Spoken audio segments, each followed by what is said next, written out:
లోకం ఒక మాయని తెలుసుకున్నాను. ఏది నా సొంతం కాదనుకున్నాను.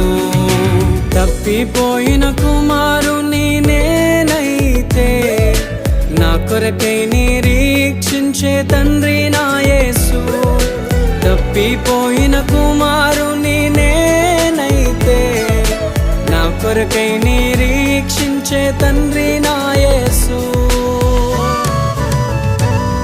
ఈ లోకమంతా నేను వెతకినా నాకు లేదయ్యా ఎక్కడా ఆనందం. నీ సన్నిధిలో ఒక్క క్షణం గడిపి